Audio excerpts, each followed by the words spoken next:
Hey, what's up par? Another day, another video naman tayo mga par.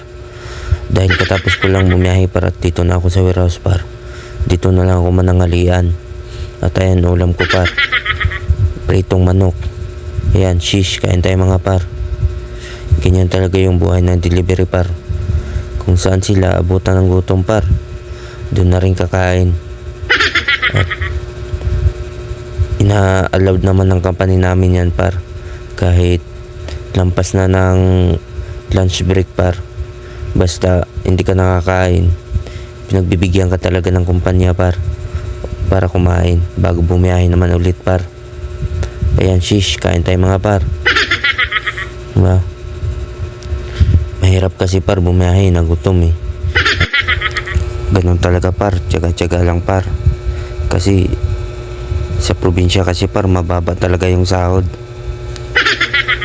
Libre naman yung upahan par, kaso nga lang malalayo talaga par yung trabaho sa probinsya par kisa rito par sa Maynila. Sa Maynila kasi par, kahit papano mahal yung bilihin pero maganda naman yung benefits par kisa sa probinsya par. At saka medyo malaki rin yung kita dito sa Maynila. Kaya ito par, dito si Gym Vibes Manimpalad, baka sakali par. Diba? Ganun talaga par. Hindi lahat ng pagsisikap par sa buhay natin par mawawala. Kaya tiyaga-tiyaga lang par. Sikap lang hanggat hindi pa natin nakukuha yung tinatamasa natin par, na papabor din sa atin yung panahon. Diba? Balang araw. Kaya payo ko lang par, tamang sipag lang par, tiyaga, tsaka pahalagahan yung bawat sahod.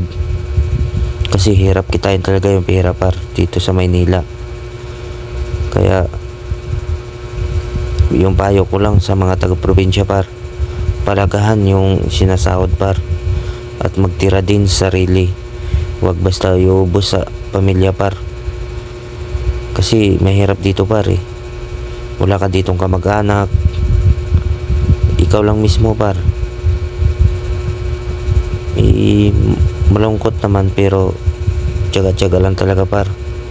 Kailangan para sa pamilya par. Kahit ako par, binata pa, kailangan talaga mag-ipon.